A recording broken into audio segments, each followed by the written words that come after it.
Welcome back to the War Room, where we are going to take a look at the Battle of Busaco, fought on September the 27th, 1810, during the Third French invasion of Portugal.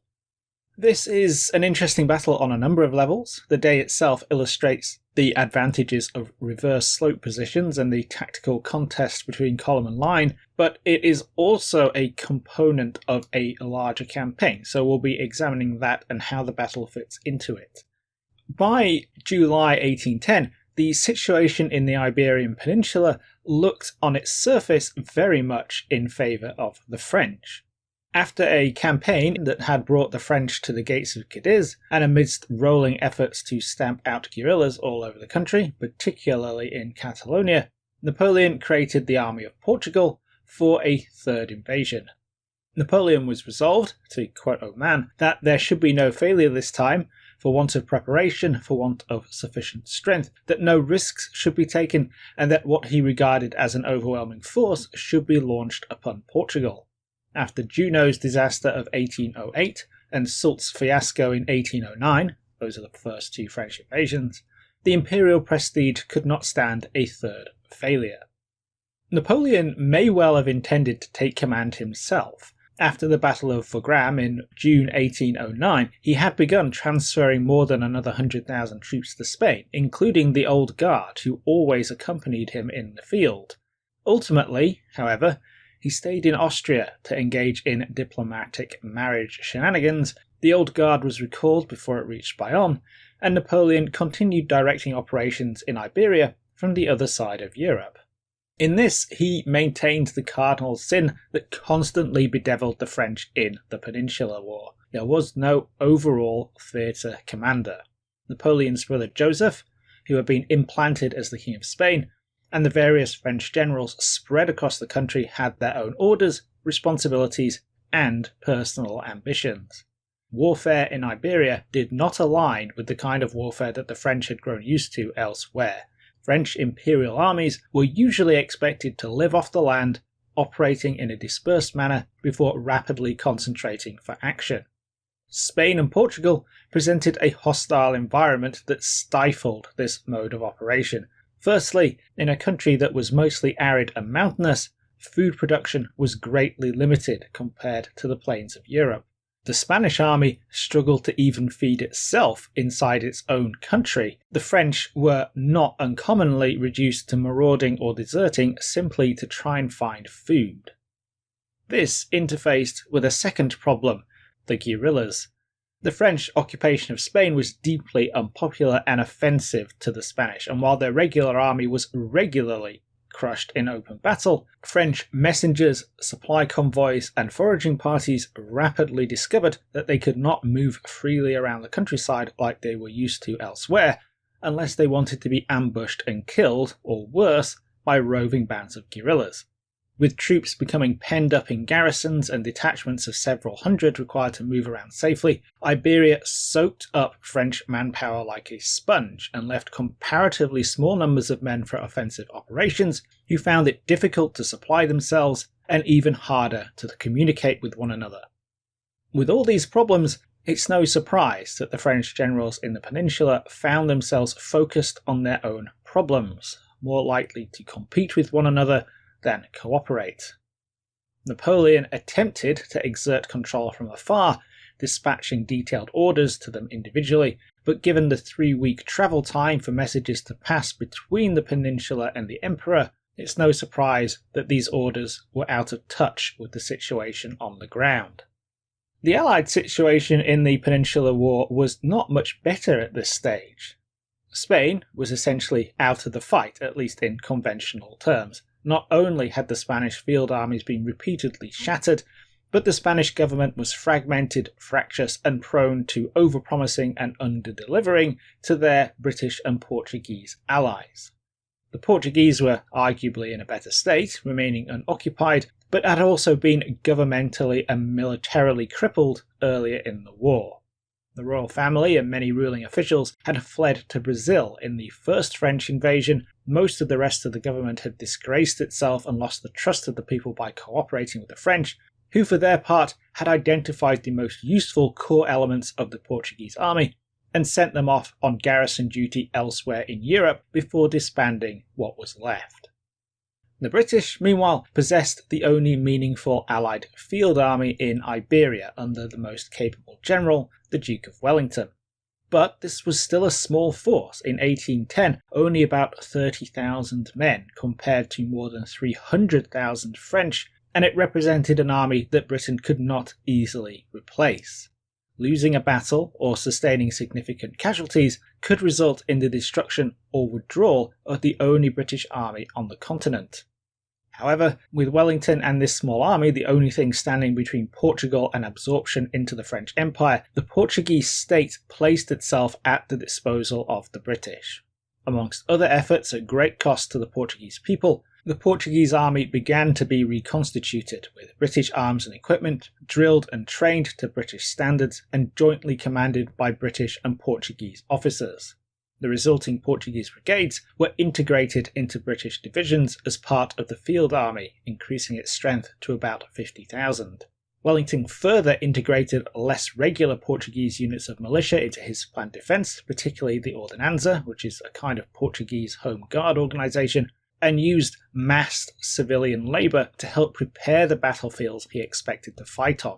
To quote Oman again, "The third invasion of Portugal would be no mere driving of 25,000 British troops into the sea, as Napoleon saw it, but instead the reduction of a kingdom where every man had been placed under arms, and every preparation made for passive as well as active resistance." The French force that launched the third invasion of Portugal was to be led by André Massena, a 52-year-old veteran who had started in the ranks and worked his way up to Marshal of France. By the time he arrived at his new army headquarters on May the 28th, Napoleon's web of orders to create the foundations for his envisaged methodical invasion were already in hand. 2 fortresses blocked the intended route into Portugal. On the Spanish side of the border was Ciudad Rodrigo, already under siege by 29,000 men under Marshal Ney. This fell on the 10th of July, whereupon the French turned their attention to the Portuguese fortress of Almeida, 30 kilometres away across the border. Supporting this was the British Light Division, under one of Wellington's most capable and trusted officers, Robert Crawford.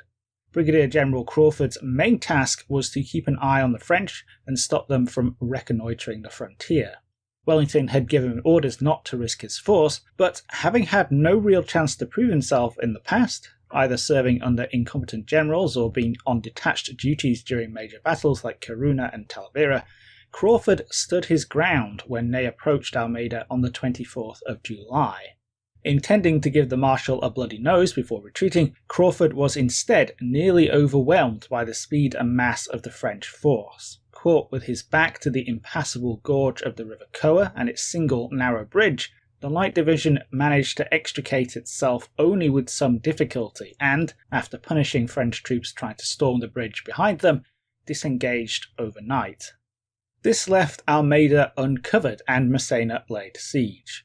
This was a much tougher prospect than Ciudad Rodrigo. It was a more modern fortress, well provisioned and garrisoned by Portuguese troops under a British officer, Brigadier General William Cox.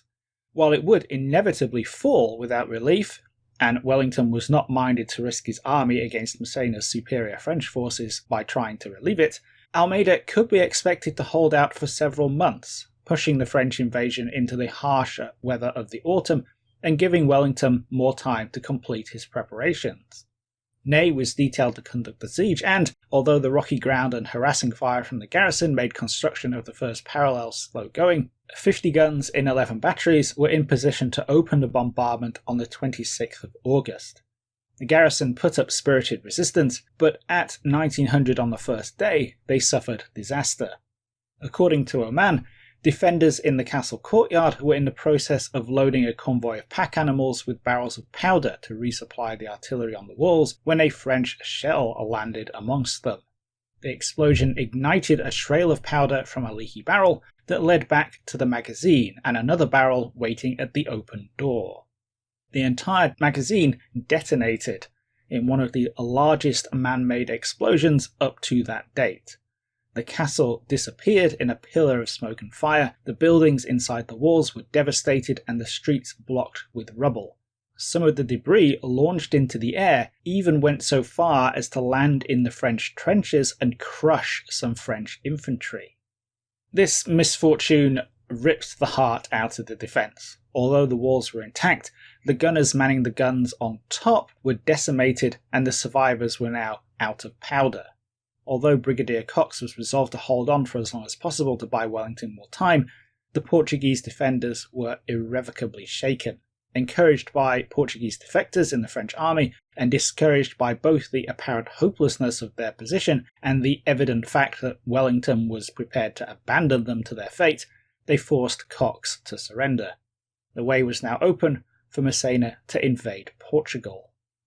He was, however, slow to start off. Despite the threat of the autumn rains getting ever closer, Massena had learnt from his cavalry that the region ahead of him was distressingly empty of anyone bar roving bands of Ordonanza. Wellington had prevailed upon the Portuguese to evacuate their towns and villages, taking with them all the food they could carry and burning the rest. The result was that, with no way to live off the land, the French had to build up a stockpile of supplies to bring with them. Massena estimated that 15 to 20 days' worth should be enough, an amount that forced him to cut the artillery for each of his divisions from 12 guns to 8, just in order to provide enough horses to transport the army's supply. In addition, his immediate force at Almeida, consisting of the 6th Corps under Ney and the 8th Corps under Junot, only amounted to 45,000 men. This was certainly not enough to attempt the invasion as per Napoleon's instructions, so he attempted to gather as many reinforcements as possible. His main source was Reynier's 2nd Corps, already part of the Army of Portugal but detached to the south on other duties, presumably either to conduct a secondary attack or to secure the army's line of communication behind it. None of the other French generals nearby were prepared to lend Massena any troops. Even a division from Drey's 9th Corps that had been promised to move up to Salamanca and help secure his rear had failed to materialise. Without an overall theatre commander to concentrate French efforts and enforce orders, there wasn't much Massena could do. Nevertheless, the Army of Portugal commenced operations on September the 15th with a total strength of 65,000 men. Ney's 6th Corps left Almeida in the lead, followed by Junot's 8th, while 2nd Corps under Reynier approached from the southeast to join them on the way. The force Massena left behind to hold, Ciudad Rodrigo and Almeida, 4 battalions of infantry and a regiment of dragoons, were quickly and effectively blockaded by the Ordonanza, cutting the Army of Portugal's line of communications almost as soon as they set out. Reynier rendezvoused with Ney at Clerico on the 16th before both corps started out on the road to Viseu. Junot's 8th Corps, meanwhile, proceeded towards Viseu by a more northerly road. While Wellington had expected Massena to attack down the valley of the River Mondego towards Coimbra and then on to Lisbon, he had expected him to use the easier going on the valley's southern side. The roads on the northern bank, particularly the one used by Junot, were terrible and added considerably to the time it would take to advance. Not only did this use up more of the French's limited supplies and expose them to the marauding Ordonanza for longer, but Wellington's cavalry kept a close eye on the progress of each French corps, and he exploited the time he gained to concentrate his dispersed divisions exactly where he wanted to fight on Massena's predicted route. Massena was a highly experienced Marshal of France, not an idiot, but he was working with wildly inaccurate maps. The turncoat Portuguese officers on his staff were completely ignorant about the state of their own country, insisting that the roads were good. Conducting his own reconnaissance was slow and impractical, since any staff officers scouting the routes needed a substantial escort. Word had reached him of a prepared position Wellington had fortified on the southern bank, and, finally, with Viseu being the only large town between him and Coimbra, Massena expected to be able to top up his supplies there. So at the time, Massena had good reasons for taking the northern route. That did not stop the French corps from stringing out along the roads at a snail's pace. Even when orders came down to ignore the main road, such as it was, and advance by any path possible, the infantry and cavalry quickly outpaced the artillery. forced to trudge up and down mountainsides, widening the roads as they went and contending with rocky road surfaces that destroyed gun carriages and caissons, the army started to fragment. Worse, Junot's 8th Corps, travelling on by far the worst path and bringing up the reserve artillery park and supply train, was left strung out with its northern flank exposed. An attack by Colonel Trant, leading a brigade of Portuguese militia, only failed to severely punish the convoy because its inexperienced troops pulled back at the sight of incoming French reinforcements. Having actually gotten in amongst the French on a narrow road, Oman insists that, if Trant's foray had been properly carried out, Massena might have lost his reserve artillery and most of his provisions, a disaster which might have forced him to turn back to Almeida. He deserved such a punishment for having marched his all-important train on the extreme flank of his army with an insufficient escort. Despite having gotten away with it, Massena was forced to endure further delay. Although Ney and Rainier's corps had arrived at Viseu on the 18th, finding some food, despite Wellington's best efforts to leave nothing but scorched earth in front of the French, only Junot's infantry arrived the day after. The rest of the 8th Corps dribbled in over the next few days, slowed even further by a reorganisation of the train to intersperse more combat units along the convoy for added protection. On the 22nd, Massena wrote a letter to Berthier, Napoleon's chief of staff, saying, "The Grand Park and the baggage are still in the rear and will only get up tomorrow.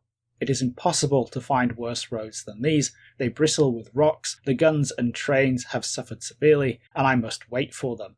I must leave them 2 days at Viseu when they come in, to rest themselves, while I resume my march to Coimbra, where I am informed I will find the Anglo-Portuguese concentrated. Sir, all our marches are across a desert. Not a soul is to be seen anywhere, everything is abandoned. The English push their barbarity to the point of shooting the wretched inhabitant who tries to stay in his village. The women, the children, the aged have all decamped. We cannot find a guide anywhere." According to Oman, the army of Portugal had only been able to accumulate provisions for 13 days before setting out. Reaching Viseu, a distance of about 80 kilometres as the crow flies, had taken 7 days. Lisbon, their ultimate goal, was another 230 kilometres away in a straight line. Massena could expect to find more food available in Coimbra and beyond that city on the more densely populated coastal plain, so he elected to advance via the most direct route. While the army of Portugal had not encountered any resistance from Anglo-Portuguese troops barring their way so far, this quickly changed. On the 24th, the first skirmishes between regular units took place as Rainier's corps made contact with Crawford's Light Division and Pack's Portuguese Brigade on the plain in front of Mortegoa. The next day, Rainier threw forward 2 heavy columns and the Anglo-Portuguese screening force fell back under pressure to Wellington's intended battlefield, the Cerro de Busaco. This is a mountainous ridge running about 15 kilometres northeast from Penacova on the Mondego to Luso at the foot of the Cerro de Alcoba. The height of the crest varies along its length, but it's consistently at least 200 metres higher than the land to the east and west. The top of the ridge varies in width too. In some places it's very narrow, in others it's more table-like with room for troops to manoeuvre. Only one major road leads up and over the position. The main chaussee from Viseu crosses the ridge between the village of Sula and the convent of Busaco at the northern end. Not only is this the only realistic way that the French artillery park and train were going to get across the position, but the surrounding ground is very rough and totally unsuitable for cavalry and artillery to operate off-road. Today, the whole Cerro de Busaco is heavily wooded. Back in 1810, it was more open, but covered in thick heather and rocks. Wellington had concentrated 50,000 men at Busaco, compared to the French 65,000, and given the reliance on mass formations in Napoleonic warfare, there is no way that he can hold the entire ridge with so few men. But Wellington is willing to give battle here because he knows he doesn't have to hold the entire line at once. From the crest, he can see the French coming in advance, and behind it, there's enough space to manoeuvre his troops to react. Some sections of the ridge are wide enough for his troops to move along it already, but in the preceding months, Wellington has had a road built along the back of the ridge for exactly this eventuality. The most difficult area to reinforce is the far left, where the Chaussee penetrates the ridge in a pass, and this is where Wellington has concentrated most of his force. To quote O'Managan, Wellington calculated, therefore, that he could count on getting an adequate force of defenders to any portion of his long line before the enemy could establish themselves on the summit. This is just one of a number of prepared battlefields that Wellington has scoped out in advance. The delays imposed on the French by both the bad roads of the Portuguese frontier and the scorched earth policy that forced them to bring their supplies with them have given him enough time and space to determine which route Massena is taking and to concentrate his army in the most advantageous position to offer battle. The French, meanwhile, were still coming in. Having pushed in the Anglo-Portuguese outpost line on the 25th, Reynier sidestepped left to the hamlet of San Antonio de Cantaro to make room for Ney in the evening. The morning after, the 26th, both 2nd and 6th Corps continued skirmishing, probing Wellington's light infantry screening the forward slope of the ridge. With Wellington's army out of sight on the reverse slope, neither Ney nor Reynier had a realistic appreciation of the force ahead of them. Ney, believing it to be merely a rearguard, wanted to attack immediately, but was forced to wait for Massena, who only arrived at the front at 1400. Conducting his own reconnaissance, Massena determined that Wellington was indeed offering to fight and wrote orders for an attack the next day.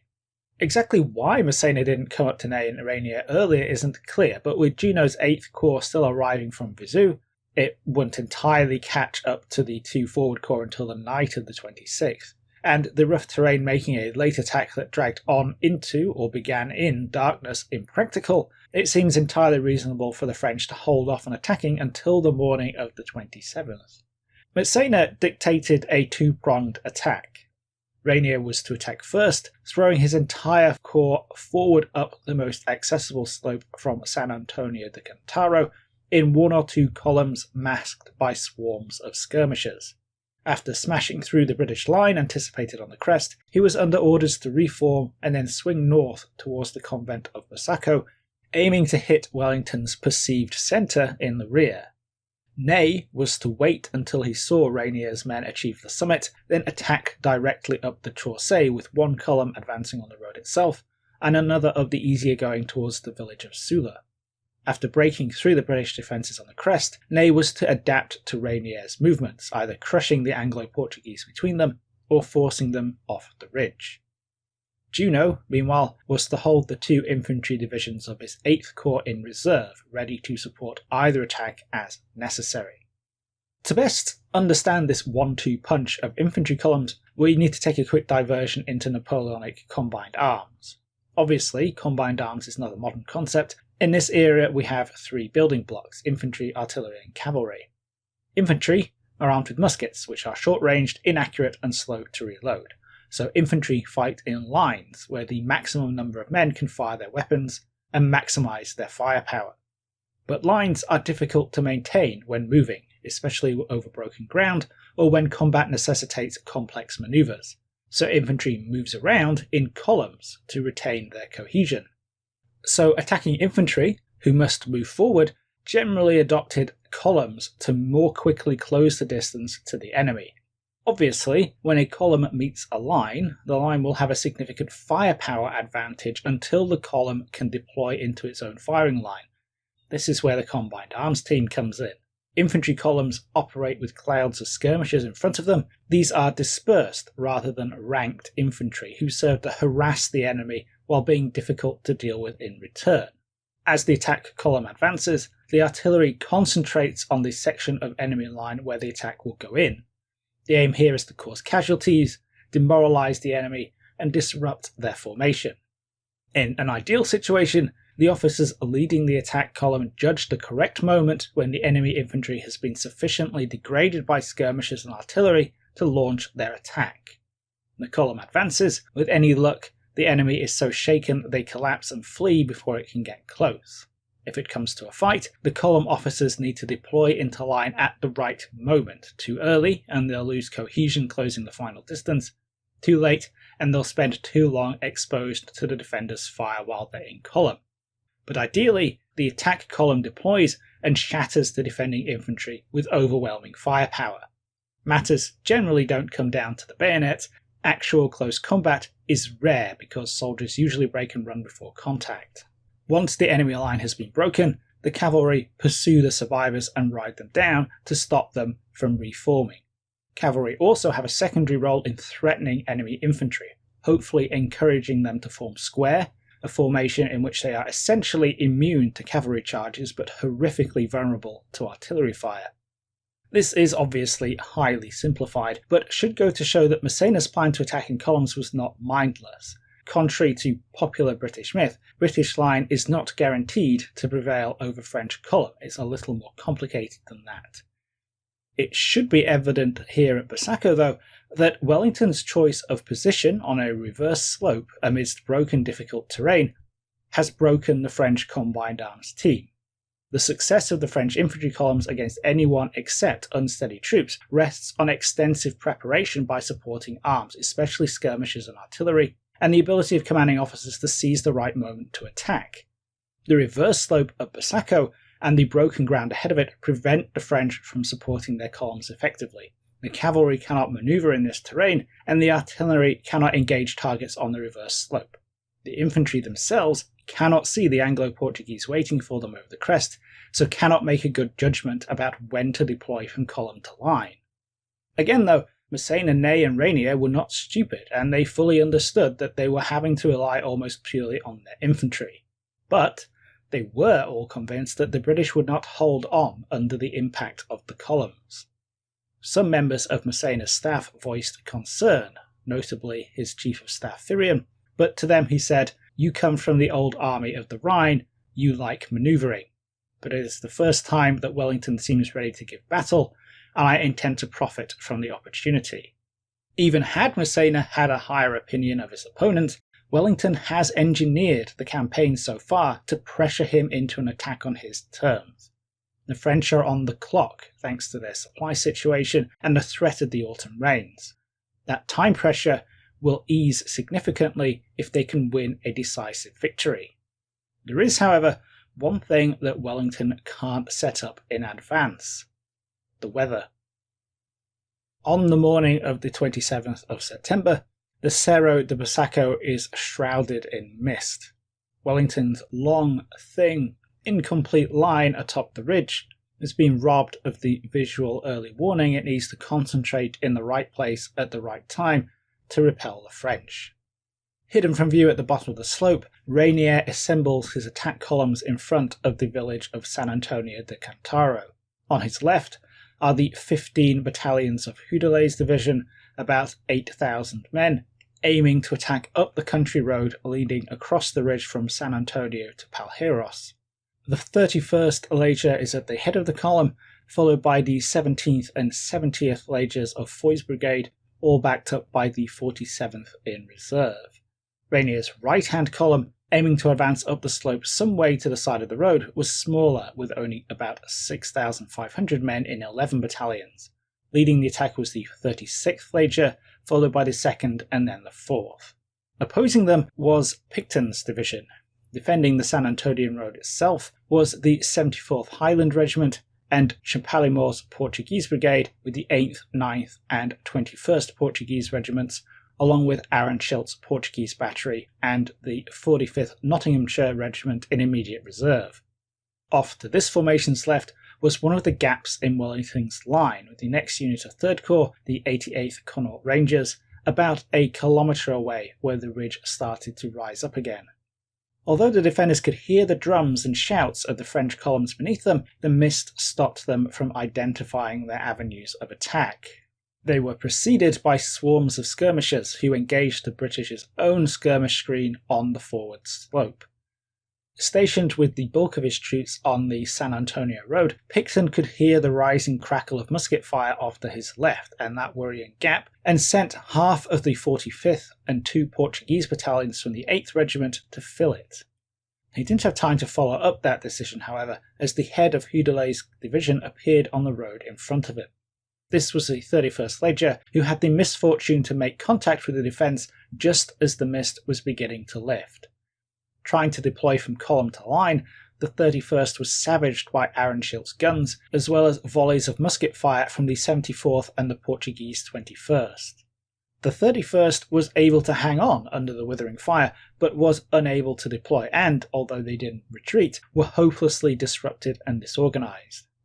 Satisfied that the attack up the road was no major threat, Picton rode off to see to the gap on his left. Here, Merle's division had been aiming directly at the shoulder of the ridge where the 88th had deployed, but the combination of mist, slope, and heavy going through the heather had seen his attack columns veer to their left.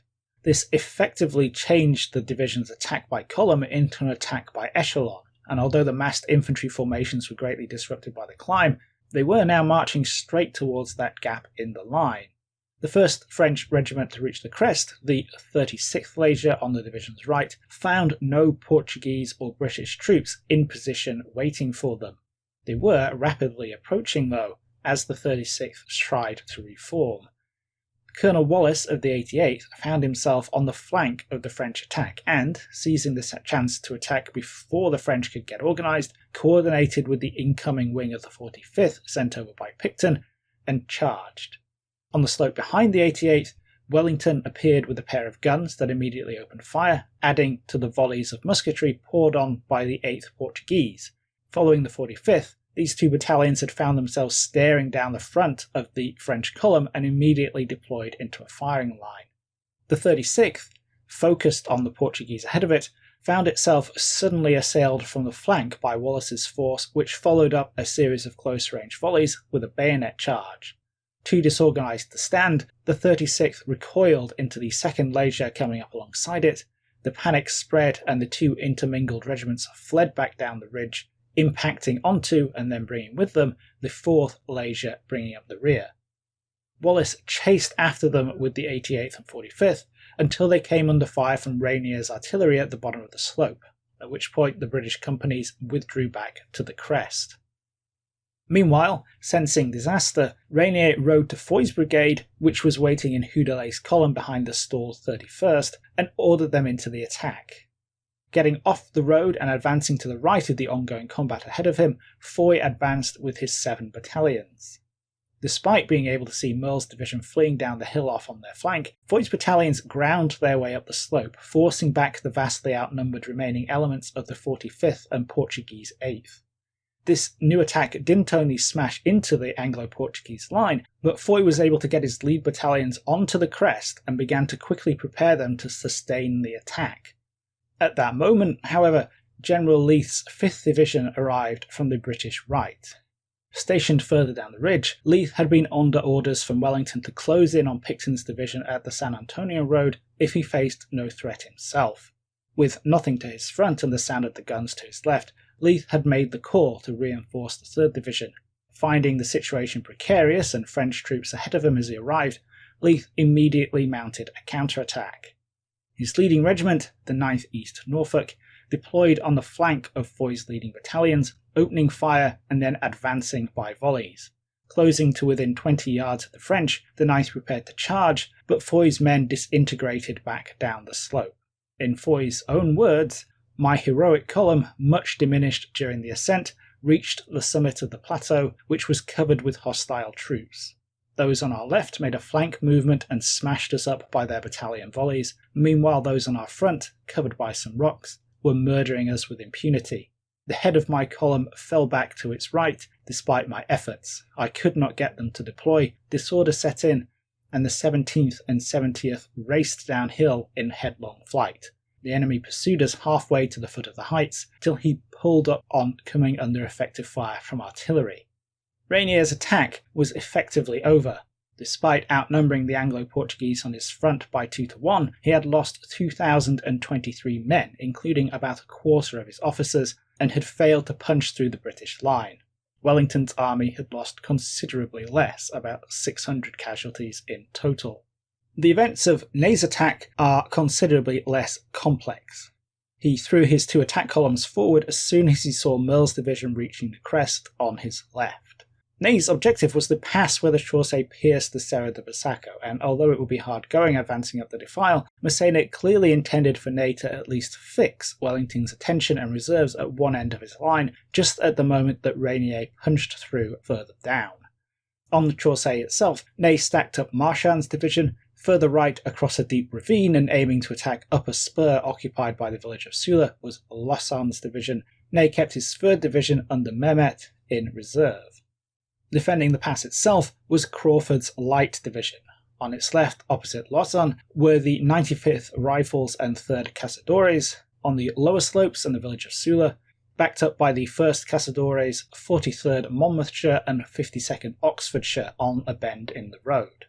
The other flank, guarding the chaussee itself, was Pack's Portuguese Brigade, with the 4th Cazadores occupying a wood by the road, and the 1st and 16th Portuguese line up beneath the convent of Busaco.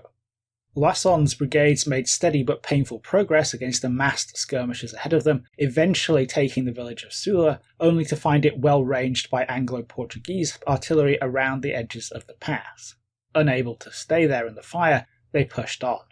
Crawford sent down the 1st Cazadores to reinforce his skirmish line, but nevertheless the French pressed onwards, clearing their harassers out of the way and starting up the final steep section of slope below the curve in the road. As they were about to reach the crest, right at the moment of maximum disorder inflicted by the incline, Crawford gave the order, and the entire 43rd and 52nd stood from where they had been lying out of sight on the road and blasted the head of Loison's attack column at point-blank range. The French halted, stunned, and the outer wings of the British regiments wheeled outwards to create a fire sack around the head of the column. This shattered and broke under the devastating shock, running down the hill and taking the entire division with it. Crawford's skirmishers, now reformed, followed them down the ridge and reoccupied the village. In that entire section of engagement, Loison lost about 1,200 of his 6,500 men, while Crawford lost about 200, almost all of whom were skirmishers before and after the decisive moment, with only 23 casualties in total reported by the 43rd and 52nd. Marchand's division, across the ravine, managed to advance up the chaussee under punishing artillery fire from the heights. Stung by the Portuguese skirmishers firing on them from their flank, the lead brigade veered off and stormed the woods, only to find themselves unable to catch the light infantry, and worse, that they were now exposed and disordered on the open slope in front of the convent as Pack's 1st and 16th Portuguese opened fire on them. Unable to reform or deploy, the brigade stopped dead. Marchand's other brigade stopped on the chaussee when it saw Lasson's division on its right break and run, and Ney, quickly grasping the difficulties of the situation and having seen Reynier's attempt fail in the distance, called off this arm of the attack too, having lost about 1,000 men. With both the 2nd and 6th Corps repulsed, Massena could have persisted and thrown Junot's 8th Corps into the attack, but he did not. His plan had rested on an underappreciation of the quality of Wellington's force, and, having corrected that impression, he was not going to hurl more men at the Serra de Busaco. Ultimately, Massena's underestimation of his opponent was the basis for his defeat. But in his first meeting with Wellington's Anglo-Portuguese army, he can hardly be faulted for not correctly assessing his enemy. His plan to inflict a 1-2 punch on the line of the ridge was sound. While the terrain was certainly stacked against him, this advantage was countered to some extent by the morning mist, and Massena was able to mass a total of 45 French battalions against 24 British and Portuguese. Indeed, Reynier's corps, which represented the crux of Massena's plan, twice achieved the summit and was twice mere minutes away from success when it was countered by the tactical astuteness and quick decision-making of first Colonel Wallace and then General Leith.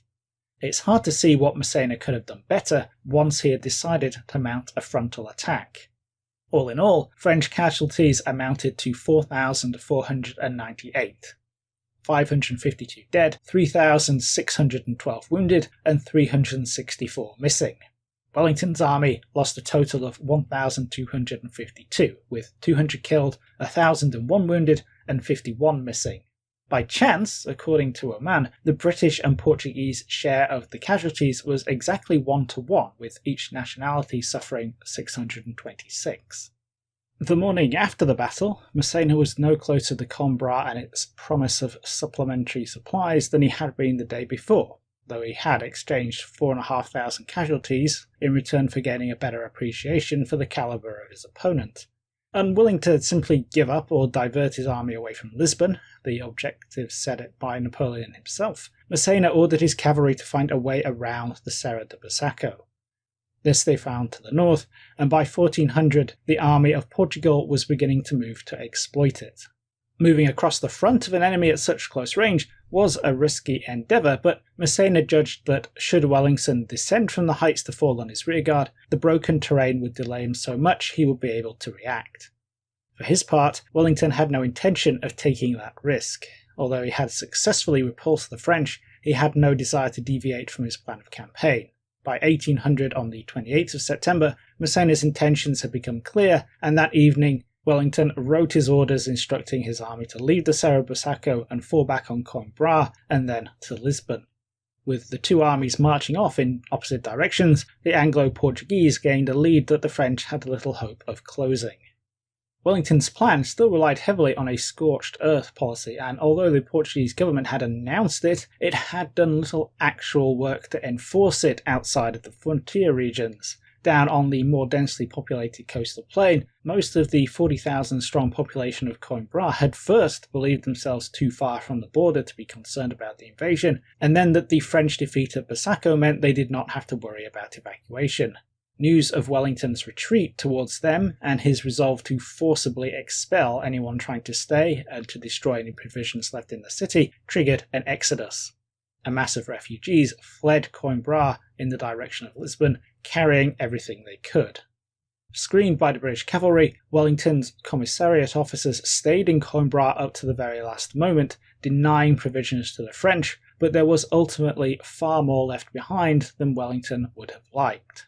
This ray of hope for Massena was quickly dashed, though, as the first troops of Junot's 8th Corps arriving in the city ran amok. After suffering their way through the mountains and living off meagre rations for the last few weeks, the French soldiers released their pent-up frustration. In Oman's words, there was widespread drunkenness, some arson, and an enormous amount of mischievous and wanton waste. Coimbra was full of provisions when the French arrived, but when order was tardily restored, only a few days' consumption could be scraped together to fill the empty wagons before the host moved on.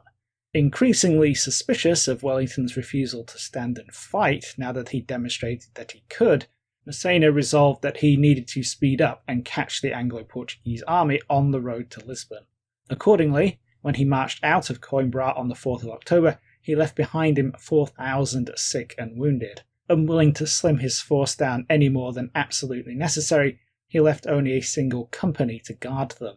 In a conflict where isolated parties of French caught by guerrillas were routinely tortured and murdered if captured, this move greatly upset Massena's soldiers, who worried that he might abandon them to the same fate.